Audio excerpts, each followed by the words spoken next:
संदेह की स्याही से संबंध के पृष्ठ पर कभी शुभ अंकित नहीं होता, इसलिए अपने मन के विचार और संबंधों का आधार दोनों ही शुभ रखें। मोहग्रस्त होकर अपने कर्तव्य पथ से हट जाना मूर्खता है, क्योंकि इससे ना तो तुम्हें स्वर्ग की प्राप्ति होगी और ना ही तुम्हारी कीर्ति बढ़ेगी। इस भौतिक संसार का यह नियम है, जो वस्तु उत्पन्न होती है कुछ काल तक रहती है, अंत में लुप्त हो जाती है, चाहे वे शरीर हो या फल हो। यदि कोई व्यक्ति प्रेम से, भक्ति से पुष्प, फल, जल भी मुझ पर चढ़ा दे तो उसी भाव से उसे स्वीकार करता हूं, वो मेरा प्रिय भक्त होता है।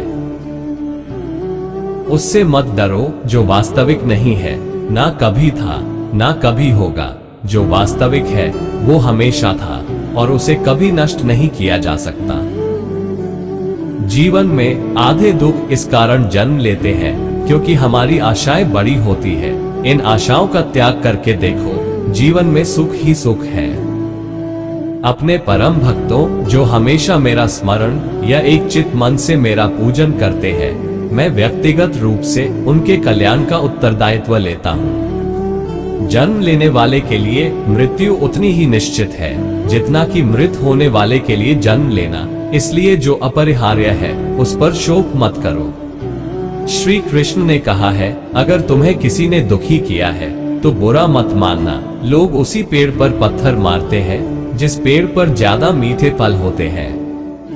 अंत काल में जो मनुष्य मेरा स्मरण करते हुए देह त्याग करता है वह मेरी शरण में आता है, इसलिए मनुष्य को चाहिए कि अंत काल में मेरा चिंतन करे। ये सच बात है कि भूल करके इंसान कुछ सीखता है, परंतु इसका यह मतलब नहीं कि वह जीवन भर भूल करता रहे और कहे कि हम सीख रहे हैं। स्वार्थ से रिश्ते बनाने की कितनी भी कोशिश करें, वो कभी नहीं बनते हैं, और प्रेम से बने रिश्तों को कितना भी तोड़ने की कोशिश करें, वो कभी नहीं टूटते।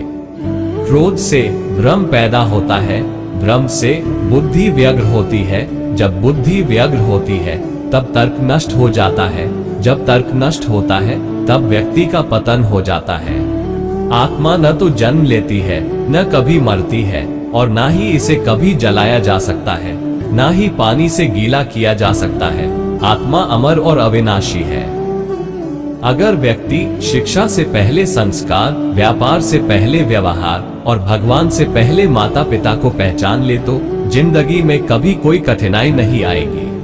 विषयों का चिंतन करने से विषयों की आसक्ति होती है, आसक्ति से इच्छा उत्पन्न होती है, और इच्छा से क्रोध होता है, क्रोध से सम्मोहन और अविवेक उत्पन्न होता है। कृष्ण कहते हैं, जैसे प्राणी अपने पुराने कपड़े उतार कर फेंक देता है, नए को धारण करता है, उसी प्रकार यह आत्मा पुराने शरीर से त्याग करके नया शरीर प्राप्त करती है। तुम उसके लिए शोक करते हो जो शोक करने के योग्य नहीं है, और फिर भी ज्ञान की बातें करते हो। बुद्धिमान व्यक्ति ना जीवित और ना ही मृत व्यक्ति के लिए शोक करते हैं। मन की गतिविधियों, होश, श्वास और भावनाओं के माध्यम से भगवान की शक्ति सदा तुम्हारे साथ है और लगातार तुम्हें बस एक साधन की तरह प्रयोग कर सभी कार्य कर रही है। हर किसी के अंदर अपनी ताकत और अपनी कमजोरी होती है। मछली जंगल में नहीं दौड़ सकती और शेर पानी में राजा नहीं बन सकता, इसलिए अहमियत सभी को देनी चाहिए। धर्म युद्ध में कोई भी व्यक्ति निष्पक्ष नहीं रह सकता है।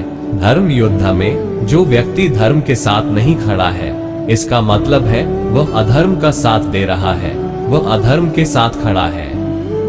अगर कोई मनुष्य हमारे साथ बुरा कर रहा है तो उसे करने दो, यह उसका कर्म है और समय उसके कर्म का फल उसे जरूर देगा।